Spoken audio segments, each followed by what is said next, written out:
I am probably, one of the most bullish analysts on Tesla. And I expect them to get, in my craziest dreams, around 20% market share, not more than that. So you still have 80% of the market to grab for others. So increasingly, the sell side's been arguing this is a self-funded growth story. It's a revenue story. It's a margin story. How much gets complicated by a sale of stock by Musk? I don't think any. I mean, from a fundamental perspective, I don't think it changes.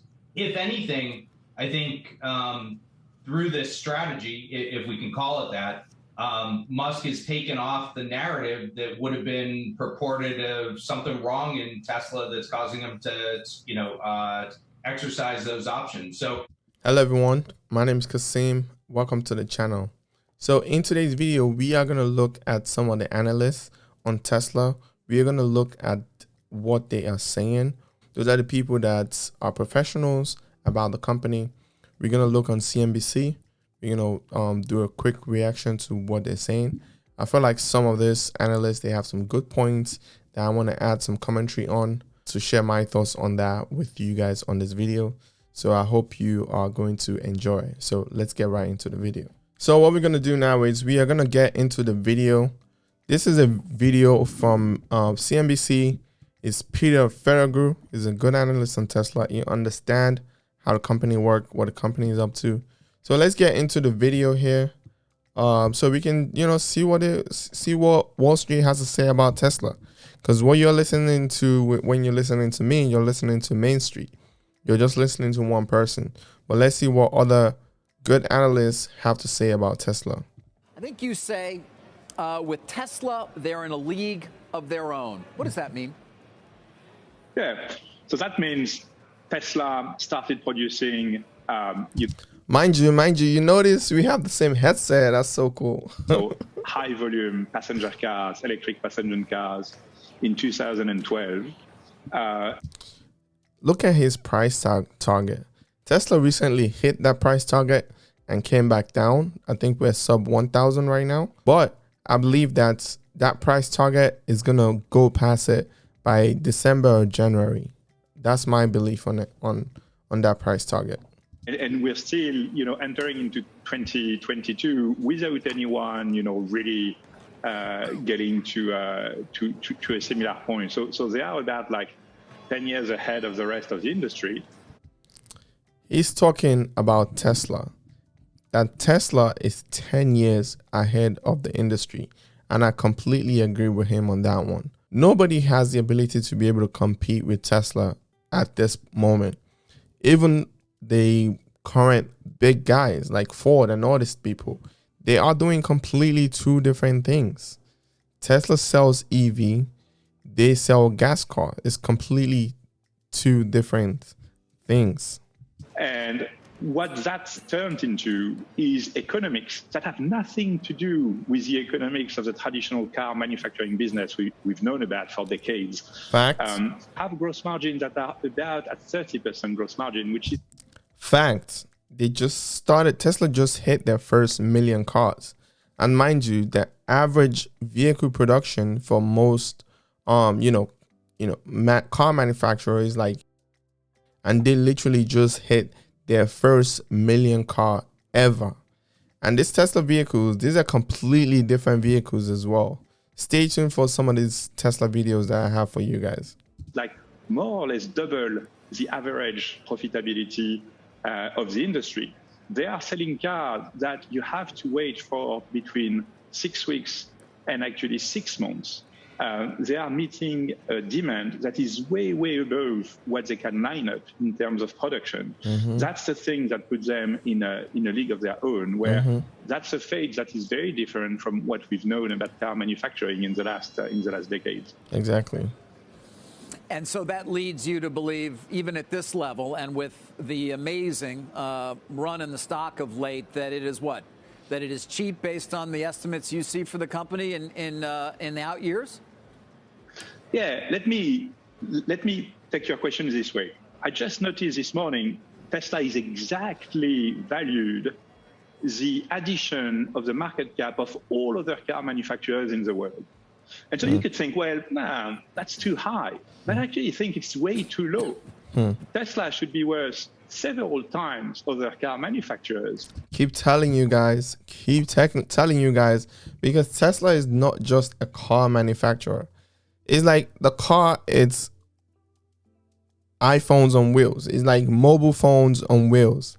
This car is way advanced than any other vehicle out there, period. The company is doing AI stuff. The company is doing electric grid type of things. Like the value creation within this company is absolutely massive. So cheap as a company. Given they're creating this league of their own, and they're totally disrupting this industry. Remember when Apple was worth the addition of the market cap of all mobile phone manufacturers? Was Apple an expensive stock or a cheap stock? And listen, the point that he just made, that was probably like 15 years ago, 20 years ago, when Apple. So let's take a quick moment to look at all the phone companies that have existed, basically all throughout the modern history from 1982. So, you know, we'll see that Motorola was a big player, Nokia was a big player, all these companies. So let's just scroll down and look at some of the phones that were around back then. You know, some of you guys are old enough to notice them. I remember this phone. You know, and some of you guys might be too young to notice them. But some of this phone, I don't even know myself. But some of them I remember. I remember this phone right here. This was a home line phone. Nokia, I remember this. This was, you know, in the late 90s. I remember that. You know, so let's keep scrolling here.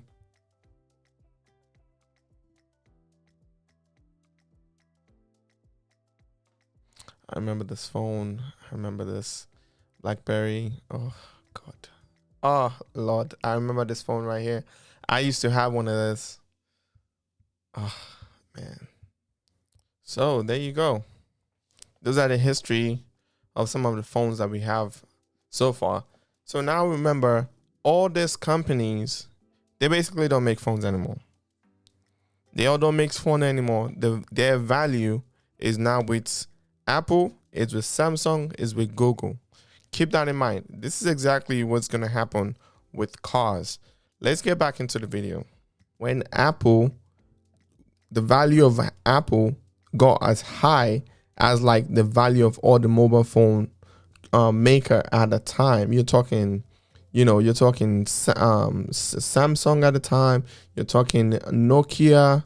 You're talking all these phones that they were competing with Apple. You know, BlackBerry. You know, you're talking about all the Ericsson. You're talking about all these phones back then.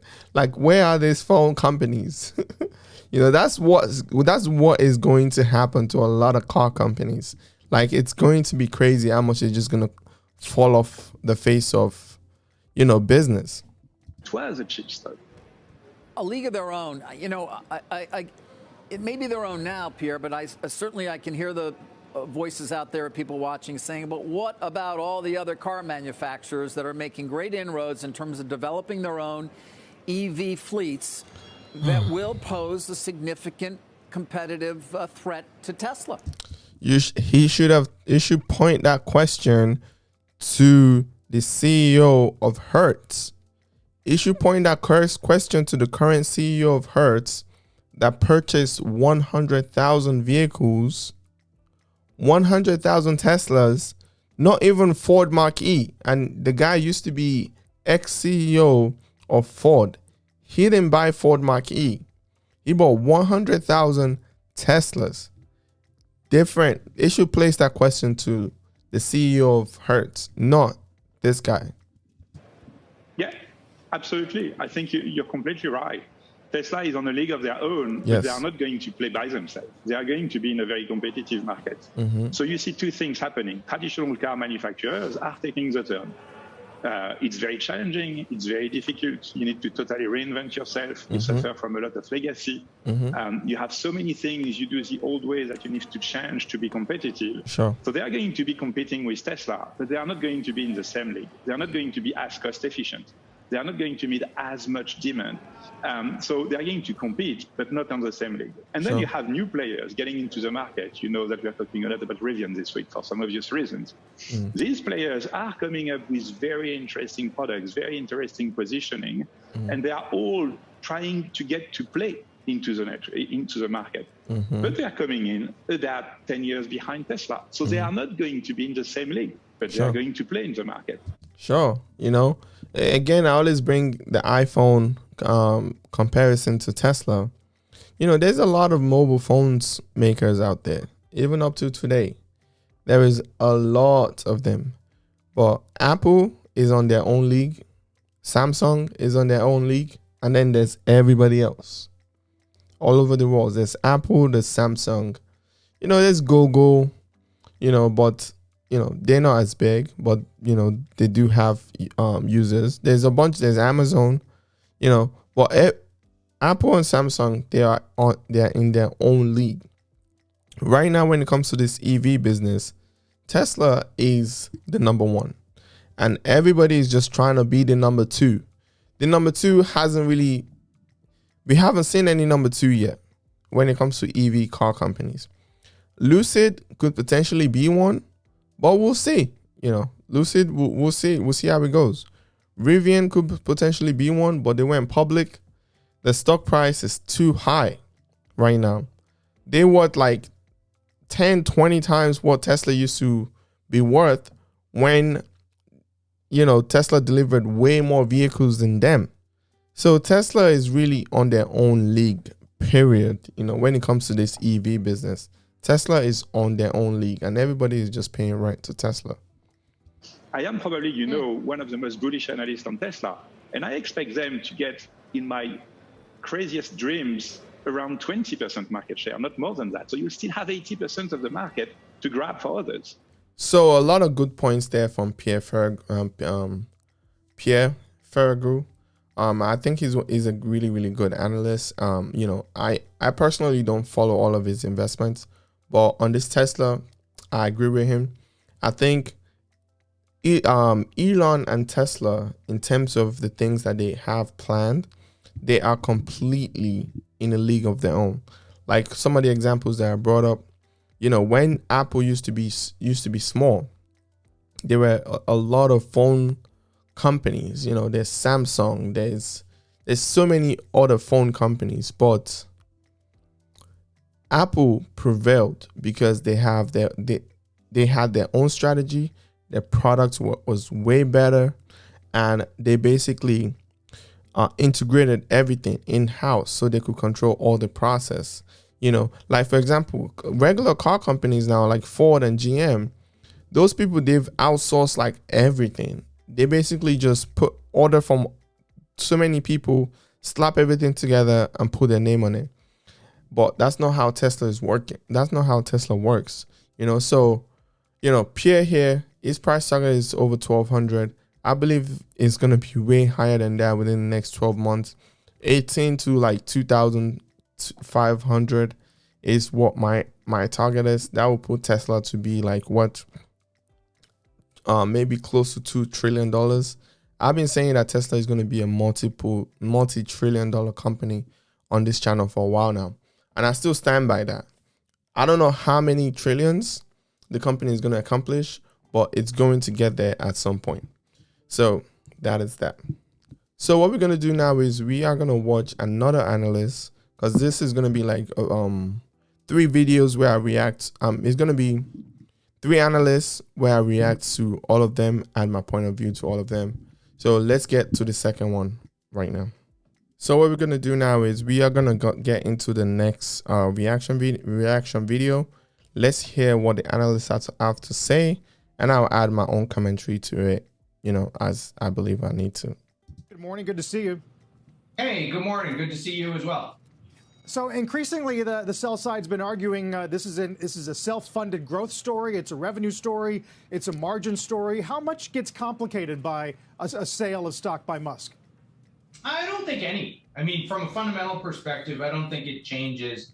If anything, I think through this strategy, if we can call it that, Musk has taken off the narrative that would have been purported of something wrong in Tesla that's causing him to, exercise those options. So there's so many things to unpack here. I did a video on why Elon Musk sold. I'm going to add the video in the cards. You can go check out the details why. But Elon Musk, the short point is Elon has stock options, and options either expires worthless or you cash it out. And he has till next year, March or so to cash it out. So he cash out a little bit. So that's the point that they're trying to talk about here. If anything, I would say it's a net positive. What do you think the story is right now between Tesla's growth trajectory and the incoming wave of competition, some believe? I don't know why the media keeps saying there's competition for Tesla. Have any of these people ever like driven the car? Drive the damn car, use the products, buy the solar roof. Drive the car, fam. Once you drive the car and you know what's up, you're going to know that this company is going to change things. Okay, let's get into it. From legacy OEMs, how much white space is there, and how much do you expect it to compress, if any? Well, I think you're going to continue to see competition. However, having run a division of a Fortune 500 myself, I will say that what Wall Street still fails to understand, and most investors, is the role of culture. And the challenge that the traditional OEMs are going to have is not, can you build a product that's as good as Tesla, but how do you change the culture that enables the ability to keep building products as good as Tesla? Exactly. Because Tesla is a Silicon Valley company. Like, it's built with nerdiness, geekiness, smart people working together, breaking boundaries, pushing the limits of creation. Like, that is what the company is made of. And if you look at the legacy car companies, the old car companies, like, they are made of basically making incremental changes. This year maybe they'll add a button. This year maybe they'll make the front grille look different. Maybe they'll add a tiny little bulb. Like, just minor changes. But Tesla goes for crazy, wild. Like Elon Musk says, I'd rather have no process. I'd rather have less parts. So, like, if there's something that is not necessary with the technology we have now, let's cut it out. Let's make the changes. Let's add it to the car. Let's push it forward. As long as it's gonna better the vehicle, let's put it in right away. But it don't work like that with the old companies. Just wanted to point that out. It's not one thing that the company does, but it's all these little things that add up to a big difference. Heat pump. Starting with whether it's the battery technology, the 4680 that they're bringing in, or the inverter using silicon carbide. There's a lot of things that allow Tesla to maintain an advantage. And I still see that white space is pretty far. Yep. Jed, it looks to me like price targets on Tesla keep going up because the stock keeps going up. And it seems like that's not how it's supposed to work. So what do you have to believe differently about Tesla to have, say, a 1,400 price target on it versus, what seemed like an ambitious, say, 1,190 price target a couple years ago? Yeah, I mean, remember, we were one of the first that came on with, I think it was, I put a price target of, I think, 500. And this was before the splits were looked at as crazy in the bulls on Tesla. Yeah, it's a little bit, it becomes a self-fulfilling prophecy in terms of the stock moving up and you see things follow. I think the net takeaway is you either believe that fundamentally Tesla has an advantage in the market and the market is shifting over to EVs. And beyond that, it's an energy story, which is kind of our thesis. That's the thing.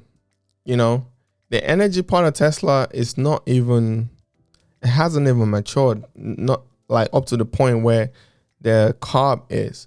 Even if we're just talking about a car, it's the Model 3. Model 3 that is really, really in big production. Model Y is not in big production yet. Model S is not in big production yet. Model X is not in big production yet.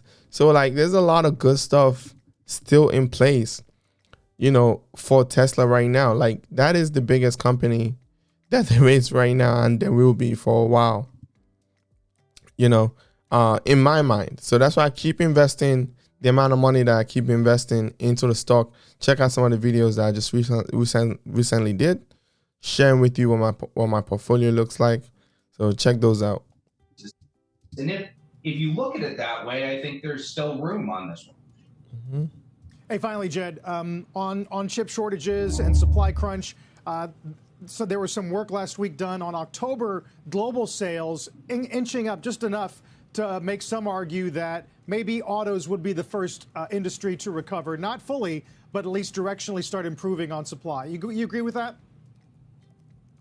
Yeah, but I would say for Tesla, it really doesn't matter. I mean, one of the things that Elon did is reprogram the coding so that they wouldn't be exposed to the chips that were in short. When you're a company that you're nimble, you can just pivot if there's any obstacle, you can pivot, you know, because during the beginning of the you know, Eurona, during the beginning of that, like companies stop ordering chips, they stop ordering things that they need.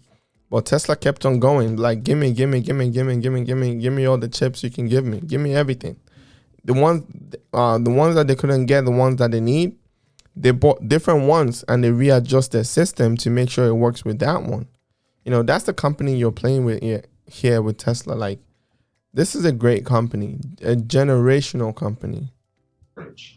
That came out when Deese over at VW had Elon talk to VW. So we're seeing a lot of things that are just a bit out of the normal, and I think great for kind of leading this industry forward.